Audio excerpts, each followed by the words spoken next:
और दरोगा बाबू क्या हाल चाल है। हाँ आपसे ही पूछ रहा हूँ, चौंक गए क्या? यूपीएसआई का एग्ज़ाम देने जा रहे हो 2 नवंबर को और दरोगा बोल रहा हूँ तो चौंक रहे हो? अरे यही शब्द बार बार सुनने को मिले, एक बार जॉब तो आ जाने दो हाथ में। मजाक नहीं कर रहा हूँ। इस वीडियो में 30 क्वेश्चन डिस्कस करेंगे, ठीक है। 30 क्वेश्चन बहुत ज़्यादा इंपॉर्टेंट रहेंगे और ये 30 क्वेश्चन जो हैं वो जीएस और साइंस दोनों का मिक्सचर है। तो अगर सच में 2 नवंबर को एग्ज़ाम दे रहे हो और तैयारी में भरोसा नहीं है या और ज़्यादा मतलब चेक करना चाहते हो अपने आप को कि कहाँ स्टैंड करते हो, तो ये 30 सवाल औकात दिखा देंगे, ठीक है। तो आते हैं मतलब बिना बकवास के अपना वीडियो स्टार्ट करते हैं। पहला क्वेश्चन क्या कहता है कि जो ओजोन परत है वो वायुमंडल के किस भाग में पाई जाती है? ओजोन परत जो है वो वायुमंडल के किस भाग में पाई जाती है? ऑप्शन ए है शोभ मंडल, बी समताप मंडल, सी आयन मंडल, डी है ब्रह्मंडल। कमेंट करो कि ओजोन परत जो है वायुमंडल के किस भाग में पाई जाती है। भाई कमेंट करो, अब आज नहीं करोगे तो कब करोगे? एग्जाम होने के बाद। आज ही तो करना है कमेंट, समताप मंडल में, ठीक है। ऑप्शन नंबर बी, ओजोन परत जो है वो वायुमंडल के समताप मंडल में पाई जाती है। क्वेश्चन नंबर सेकंड पे आएंगे फटाफट। सेकंड क्वेश्चन क्या कहता है, कौन सी धातु सामान्य ताप पर द्रव्य अवस्था में रहती है? ऐसी कौन सी धातु है जो सामान्य तापमान पर द्रव्य अवस्था में रहती है? ऑप्शन ए तांबा, बी पारा, सी सोडियम, डी जस्ता। कमेंट कीजिए कि कौन सी धातु है जो सामान्य तापमान पर द्रव्य अवस्था में रहती है। तो ये है दोस्तों पारा, ओके। पारा मतलब मर्क्यूरी और मर्क्यूरी का सिंबल है Hg, ठीक है, Hg। क्वेश्चन नंबर थर्ड पे आएंगे, मानव शरीर में इंसुलिन किस अंग से स्रवित होता है? मानव शरीर में जो इंसुलिन है वो किस अंग से स्रवित होता है? और ये इंसुलिन किस चीज़ को बैलेंस करता है ये भी बताओगे, ठीक है। ऑप्शन ए यकृत, बी गुर्दे, सी अग्नाशय और डी है हृदय। भाई यकृत, गुर्दे, ये हृदय वगैरह गलत है। अग्नाशय जो है ना ये बिल्कुल सही जवाब है। मानव शरीर में इंसुलिन जो है ये अग्नाशय से निकलती है, ठीक है। क्वेश्चन नंबर फोर्थ पर आते हैं। फोर्थ क्या कहता है, लोहे में जंग लगने के लिए आवश्यक क्या है? लोहे में अगर जंग लग रही है मतलब रस्ट अगर लोहे में लग रहा है तो उसके लिए क्या आवश्यक है? ऑप्शन ए केवल वायु, बी केवल जल, सी वायु और जल दोनों, डी केवल नमी। भाई ऑप्शन नंबर सी बिल्कुल सही है। और एक तुक्का की ट्रिक बताता हूँ, जो ऑप्शन सबसे अलग दिखता है और जो थॉट आपके माइंड में सबसे पहले आता है वही सही होता है, ओके। तो लोहे में जंग लगने के लिए वायु और जल दोनों ही आवश्यक हैं। आगे बढ़ने से पहले एक रिक्वेस्ट रहेगी कि वीडियो को प्लीज़ लाइक कर लेना। लाइक करने से आपका नहीं मेरा मोटिवेशन बढ़ेगा और आपके सब्सक्राइब करने से मेरा फैन बेस बढ़ेगा, मेरे यूज़र्स बढ़ेंगे, जिससे कि ये वीडियो ज़्यादा से ज़्यादा उन लोगों तक पहुँचेगी जिसको सच में इसकी नीड है, ओके। क्वालिटी कंटेंट जिसको सच में चाहिए, ओके। और शेयर कर दो अपने दोस्त के साथ जिसको आप दरोगा बनाना चाहते हो अपने साथ साथ, ओके। हाँ मतलब कुछ लोग होते हैं नहीं करते भाई कि मैं क्यों करूँ, जो मैं पढ़ रहा हूँ वो दूसरे को क्यों बताऊँ, वो भी पढ़ लेगा, वो भी कहीं मेरे से ज़्यादा नंबर लाया, तो ऐसा नहीं होता, नसीब का ही खाना है, ओके। क्वेश्चन 5 पे आते हैं। ये वाला क्वेश्चन लेवल दिखा देगा, ठीक है। ये वाला क्वेश्चन आपको आपका लेवल दिखा देगा कि आप कहाँ स्टैंड करते हो। डायनामाइट, वही उड़ाने वाला जो पहाड़ वहाड़ उड़ाता है। डायनामाइट में मुख्य रूप से कौन सा रसायन होता है, कौन सा केमिकल होता है डायनामाइट में? ऑप्शन ए है नाइट्रोग्लिसरीन, बी है अमोनिया, सी है पोटेशियम नाइट्रेट, डी है सल्फ्यूरिक एसिड। कमेंट करो कि डायनामाइट में मुख्य रूप से कौन सा रसायन होता है। ये क्वेश्चन आपके मतलब दिखा देगा कि कहाँ स्टैंड कर रहे हो। तो इसका सही जवाब है नाइट्रोग्लिसरीन। नाइट्रोग्लिसरीन जो है ये एक ऐसा केमिकल है जो डायनामाइट में मिलता है, ठीक है, याद रखना। Sulphuric acid, potassium nitrate, ammonia ये सब नहीं मिलता, ठीक है। क्वेश्चन नंबर 6 पर आएंगे फटाफट। 6 क्या, ये आसान सवाल है यार। सूर्य के सबसे निकट कौन सा ग्रह है? जितने लोग वीडियो देख रहे हैं सबसे कमेंट आना चाहिए। अब इसका नहीं करोगे तो फिर डायनामाइट वाले का थोड़ी आंसर कमेंट कर पाओगे। कुछ आप भी तो करो, आपका भी तो नाम दिखे कमेंट में। सूर्य के सबसे निकट कौन सा ग्रह है? ऑप्शन ए शुक्र, बी बुध, सी पृथ्वी, डी मंगल। मंगल पृथ्वी नहीं है, ये है बुध, ओके।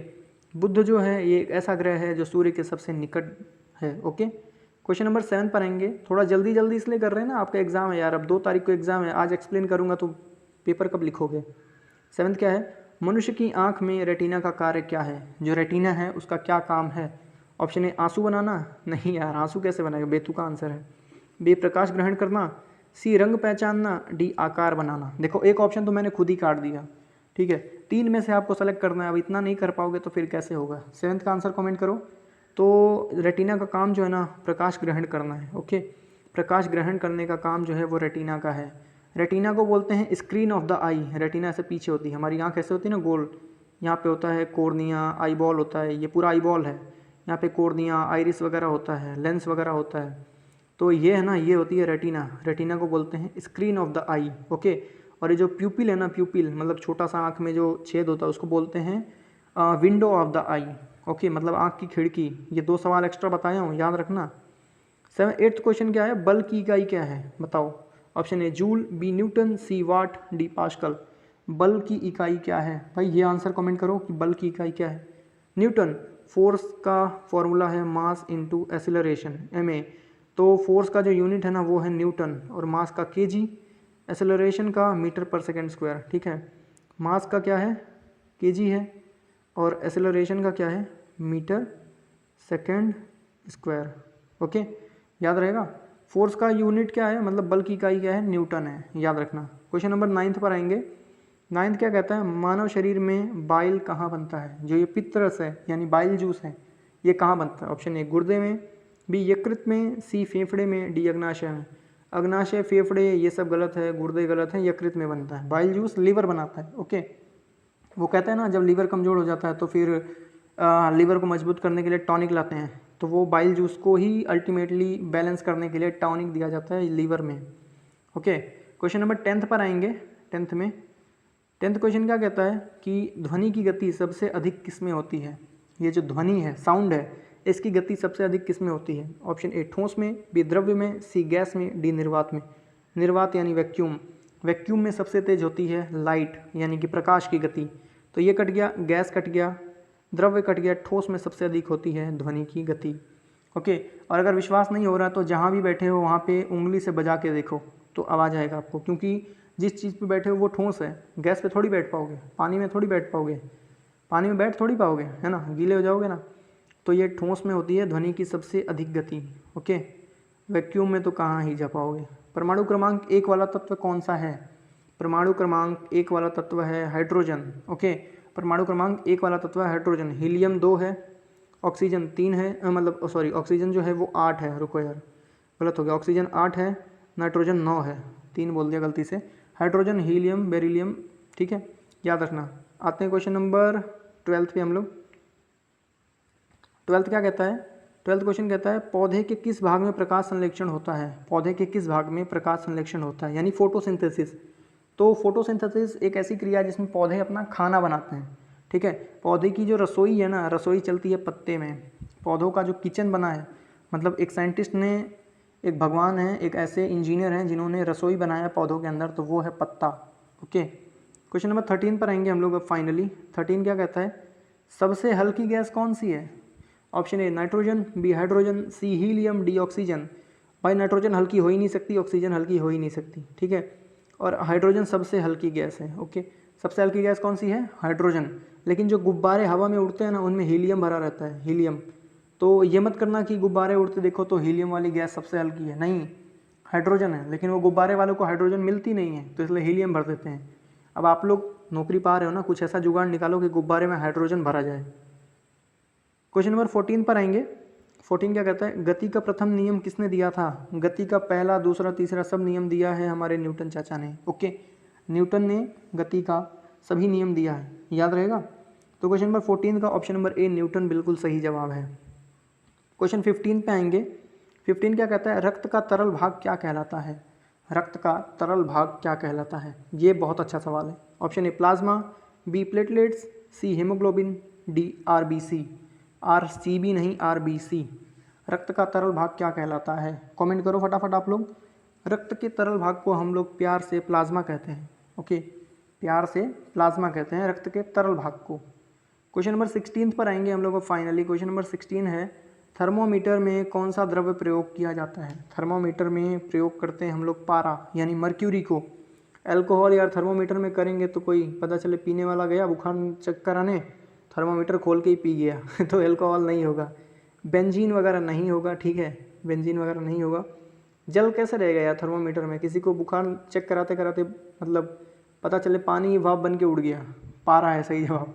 थर्मोमीटर में कौन सा द्रव्य प्रयोग होता है, पारा। पता चला पारा क्यों करते हैं, अल्कोहल क्यों नहीं करते हैं, याद रहेगा अच्छे से। क्वेश्चन नंबर 17 पे आते हैं। 17 क्या कहता है, विटामिन सी की कमी से कौन सा रोग होता है। रतौंधी विटामिन ए से होता है, बेरी बेरी बी से होता है, स्कर्वी एनीमिया जो है ये आयरन की कमी से होता है, तो विटामिन सी की कमी से स्कर्वी होता है, ओके। और विटामिन डी की कमी से होता है रिकेट्स। स्कर्वी होता है विटामिन सी की कमी से। तो 17 का ऑप्शन नंबर सी बिल्कुल सही जवाब है। आएंगे क्वेश्चन नंबर 18 पे हम लोग फाइनली। 18 क्वेश्चन क्या कहता है, रेडियो का आविष्कार किसने किया था। हाँ वही एफएम जो सुनते हो उसका आविष्कार किसने किया था। Option A Graham Bell, B Marconi, C Edison, D Newton. Newton radio वगैरह खोजने लगते हैं तो गाने सुन के ही मस्त हो जाते हैं, आगे कुछ कर ही नहीं पाते। एडिसन चाचा अगर यही सब करेंगे तो फिर बल्ब कौन बनाएगा, ठीक है, तो एडिसन भी नहीं है। ग्राहम बेल और मार्कोनी में से बताओ कि रेडियो की खोज किसने, मतलब आविष्कार किसने किया। खोज तो उस चीज़ का करते हैं जो पहले से हो, रेडियो तो नया है ना, बनाना पड़ा है, तो इसलिए आविष्कार। तो रेडियो का आविष्कार किया भाई मार्कोनी ने। ओके, मार्कोनी ऐसे हैं जिन्होंने रेडियो का आविष्कार किया, मतलब रेडियो बनाया था पहली बार। ओके, और उसमें फिर वही गाना सुना, पहले देखा तेनू पहली पहली बार हुए। ओके, रेडियो की पहली बार खोज किसने की, मार्कोनी ने। क्वेश्चन 19 पे आएंगे। 19 है कि मनुष्य शरीर में डीएनए कहाँ पाया जाता है। मनुष्य शरीर में जो डीएनए है वो कहाँ पाया जाता है। ऑप्शन ए कोशिका झिल्ली में, बी कोशिका द्रव्य में, सी नाभिक में, और डी है राइबोसोम में। कमेंट कीजिए कि मानव शरीर में डीएनए कहाँ पाया जाता है, कमेंट करो फटाफट। तो मानव शरीर में जो डीएनए है ना दोस्तों, ये पाया जाता है न्यूक्लियस में, नाभिक में। ओके, नाभिक में, ये झिल्ली विल्ली में नहीं मिलेगा यार, ये झिल्ली नाम ही ऐसा है, कहाँ मिलेगा। राइबोसोम में नहीं मिलेगा, राइबोसोम सुसाइड बॉक्स है। ओके, ये आत्महत्या करवा देते हैं सेल को, ज़बरदस्ती खाई में कूदा देंगे, आत्महत्या करवा देंगे। राइबोसोम सुसाइडल बैग बोला जाता है राइबोसोम को, सेल का। ओके, तो डीएनए कहाँ पाया जाता है भाई, नाभिक में, याद रहेगा, नाभिक में डीएनए पाया जाता है। पढ़ने में मज़ा आ रहा है कि नहीं आ रहा है, ये भी कमेंट कर देना। जल शुद्ध करने के लिए क्लोरीन का प्रयोग क्यों किया जाता है। जल को शुद्ध करने के लिए, अगर कोई राजस्थान से होगा या यूपी में उधर दिल्ली साइड से होगा ना, तो उसको पता होगा कि घर में सप्लाई आती है, और सप्लाई आती है तो घर में वहाँ पे फिर पानी में क्लोरीन मिला हुआ रहता है, महक आती है क्लोरीन की। तो वो क्लोरीन क्यों मिलाया जाता है, स्वाद बढ़ाने के लिए। भाई पानी का स्वाद क्या बढ़ाएंगे, क्या तुच्छ ऑप्शन है। बी है रंग बदलने के लिए। भाई रंग बदलना क्या ज़रूरी है, रंग तो आदमी भी बदल लेते हैं, पानी का भी बदल देंगे, ये गलत है। ऑप्शन सी है कीटाणु नाश के लिए, डी है ठंडा करने के लिए। भाई सप्लाई का पानी आज तक मुझे तो कभी ठंडा नहीं मिला है, तो ये तो गलत हो गया, ठीक है। ऑप्शन नंबर सी कीटाणु नाश के लिए क्लोरीन का प्रयोग किया जाता है पानी में, ठीक है। जल शुद्ध करने के लिए, देखो क्वेश्चन में ही दिया था, क्वेश्चन में दिया था जल शुद्ध करने के लिए। अब शुद्ध क्यों करेंगे, पहले नाले का पानी ले जाके नदी में मिला दो, फिर उसके बाद साफ़ करके क्लोरीन डाल के सप्लाई भेज दो, तो पहले साफ़ ही रहने देते, ख़राब क्यों किया। कोई नहीं समझेंगे। क्वेश्चन नंबर 21 पे आते हैं। 21 क्या है, गैस अवस्था से ठोस अवस्था में परिवर्तन को क्या कहते हैं। गैस अवस्था से ठोस अवस्था में परिवर्तन को क्या कहते हैं। ऑप्शन ए गलन, बी संघनन, सी ऊर्ध्वपतन, डी है निक्षेपण। कमेंट करो कि गैस अवस्था से ठोस अवस्था में परिवर्तन को क्या कहते हैं। तो इसे कहते हैं हम लोग निक्षेपण। ओके, गैस अवस्था से डायरेक्ट ठोस अवस्था में बदलने को निक्षेपण कहा जाता है। क्वेश्चन 22 पे आएंगे। 22 क्या कहता है क्वेश्चन हमारा, कि फेफड़े किस तंत्र का भाग हैं। जो फेफड़े हैं ये किस तंत्र का भाग हैं। ऑप्शन ए पाचन तंत्र, बी श्वसन तंत्र, सी उत्सर्जन तंत्र, और डी है परिसंचारण तंत्र। ये सब गलत है, ये है श्वसन तंत्र का भाग। जो ये फेफड़े हैं ना, सांस लेने में मदद करते हैं। अभी सांस लो, फेफड़ा फूल जाएगा, ठीक है, मतलब छाती फूल जाएगी तो वो अंदर फेफड़ा है ना, वही फूल रहा है, ठीक है। तो जो फेफड़े हैं ये श्वसन तंत्र का भाग हैं। मज़ा आ रहा है ना क्वेश्चन में। भाई ये मज़े वैसे ही मिलेंगे, इसलिए बोलता हूँ सब्सक्राइब कर लिया करो। सब्सक्राइब करते नहीं हो, फिर यही सारी चीज़ें मिस कर देते हो आप लोग। 23 क्वेश्चन है, लाल रक्त जो कणिकाएँ हैं, मतलब रेड ब्लड सेल्स हैं, इनका निर्माण कहाँ होता है। आरबीसी का निर्माण कहाँ होता है, रेड ब्लड सेल्स का निर्माण कहाँ होता है। ऑप्शन ए हृदय में, दिल में थोड़ी बनेगा, दिल में अगर यही बनने लगेगा तो फिर गाने कौन सुनाएगा, ये गलत हो गया। लीवर में बाइल कौन बनाएगा, फिर बाइल जूस की जिम्मेदारी कौन लेगा अगर लीवर ये सब करने लगेगा। गुर्दे, फिर फिल्टर कौन करेगा भाई, खून को फिल्टर कौन करेगा फिर, अस्थित मज्जा। ओके, बोन मैरो में हमारा रेड ब्लड सेल्स बनता है। लाल रक्त कणिकाओं का निर्माण जो है वो अस्थित मज्जा में होता है। ओके, अस्थित मज्जा में लाल रक्त कणिकाओं का निर्माण होता है। क्वेश्चन 24 पे आएंगे। 24 क्या है, किस गैस को हंसने वाली गैस कहा जाता है। मूवी नहीं देखी क्या, उसमें एक हंसने वाली गैस छोड़ देता है कोई, फिर जितने लोग होते हैं रूम में दुश्मन सब हंसने लगते हैं। तो ये किस गैस की वजह से होता है। Option A carbon dioxide, B N2O, C है CH4, डी है H2O। भाई पता है नाइट्रस ऑक्साइड बोलते हैं, ये मत सोचना कि N2O बोल दिया तो इसका मतलब पढ़ना ही नहीं आता। CH4 मतलब मीथेन है, H2 मतलब हाइड्रोजन है। भाई पढ़ा रहा हूँ तो पढ़ के पढ़ाऊँगा ना ऐसा ऑप्शन लाऊंगा क्यों जो बोल ना पाऊँ। अगर कार्बन डाइऑक्साइड अगर हंसाने वाली गैस होता ना तो अब तक सब हंस रहे होते हैं, धरती पे कोई दुखी नहीं होता, तो ये तो कट गया। हाइड्रोजन हंसाने वाली गैस होती तो ट्रेन बम वगैरह क्यों बनाते इससे। मीथेन से गैस वगैरह बनती है, तो ये भी कट गया, बचा क्या, बी ऑप्शन। जो बचता है वही सही होता है। ऑप्शन काटना सीख लो बस, काटना आ गया ना तो ज़िंदगी में हर तरीके से निकल जाओगे। बस काटना सीखना है, चाहे ऑप्शन हो या फिर किसी का दिल हो, किसी का संपत्ति हो, कुछ भी, बस काटना सीख लो। ऑप्शन मेनली काटना सीख लो, आप लोग सही ऑप्शन अपने आप टिक करना सीख जाओगे कि हंसने वाली गैस कौन सी है, N2O यानी नाइट्रस ऑक्साइड। ठीक है, क्वेश्चन 25 पे आएंगे फाइनली। पृथ्वी सूर्य की परिक्रमा कितने दिनों में पूरी करती है? एक साल में कितने दिन होते हैं? 365 दिन। तो पृथ्वी जो है ना वो सूर्य की परिक्रमा जो है 365 दिन और 4 घंटे लगाती है, 6 घंटे लगाती है। 365 दिन और 6 घंटे लगाती है पूरा, घंटे नहीं दिया हुआ है, लेकिन अगर कंफ्यूज करना रहेगा ना तो चारों ऑप्शन में 365 दिन दे देगा और ए में लिख देगा 2 घंटे, बी में लिख देगा 3 घंटे, सी में लिख देगा 6 घंटे, डी में लिख देगा 4 घंटे। तो आगे का भी तो पता होना चाहिए कि 365 दिन और 6 घंटे लगते हैं परिक्रमा करने में पृथ्वी को। ठीक है, क्वेश्चन 26 पे आते हैं। 26 क्या है? मनुष्य के शरीर में सबसे छोटी हड्डी कहाँ होती है? सबसे छोटी हड्डी होती है भाई कान में, और सबसे बड़ी हड्डी होती है पैर में यानी जांघ में। ओके, सबसे छोटी हड्डी होती है कान में, उसको बोलते हैं स्टेपिस। ठीक है, स्टेपिस बोलते हैं सबसे छोटी हड्डी को। क्वेश्चन नंबर 27 पे आएंगे। 27 क्या कहता है, थोड़ा जूम करेंगे पढ़ने में आसानी रहे आप लोगों को। 27 क्या कहता है? रेडियोधर्मिता यानी रेडियो एक्टिविटी की खोज किसने की थी? Option A Rutherford, B Becquerel, C Bohr, D Curie.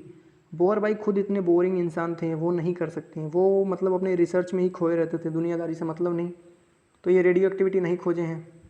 Madam Curie ये भी नहीं, और रदरफोर्ड ये भी नहीं। ठीक है, हैं ये बैकरल। अपने जो बैकरल चाचा है ना, 27 का ऑप्शन नंबर बी है बिल्कुल सही जवाब। बैकरल चाचा ने रेडियो एक्टिविटी यानी रेडियो धर्मिता की खोज की है। ओके, 27 हो गया। 28 नंबर क्वेश्चन करेंगे अब फाइनली। यार लाइक सब्सक्राइब शेयर करते चलो ना, सोच क्या रहे हो। 28 क्या कहता है? किसी वस्तु का भार किस बल पर निर्भर करता है? किसी वस्तु का जो भार है वो किस बल पर निर्भर करता है? ऑप्शन ए गुरुत्वाकर्षण बल, बी घर्षण बल, सी अपकेंद्रीय बल, डी प्रत्यास्था बल। कमेंट कीजिए कि किसी वस्तु का जो भार है वो किस बल पर निर्भर करता है। तो ये निर्भर करता है दोस्तों हमारे गुरुत्वाकर्षण बल पे। ओके, किसी वस्तु का जो भार है, किसी वस्तु का जो वेट है वो डिपेंड करता है हमारे ग्रेविटी पे, जी फॉर ग्रेविटी। ओके, ग्रेविटी पे।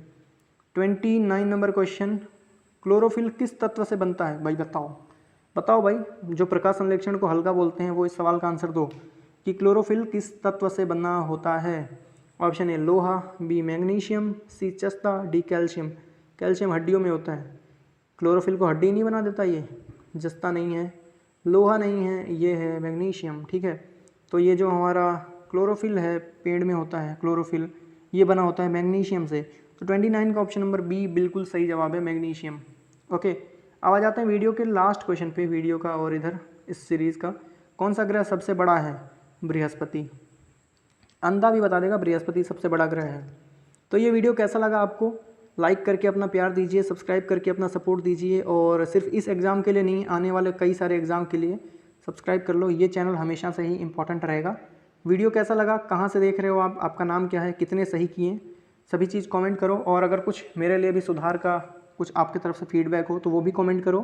मिलते हैं बहुत जल्द एक नई वीडियो के साथ, तब तक के लिए जय हिंद, जय भारत।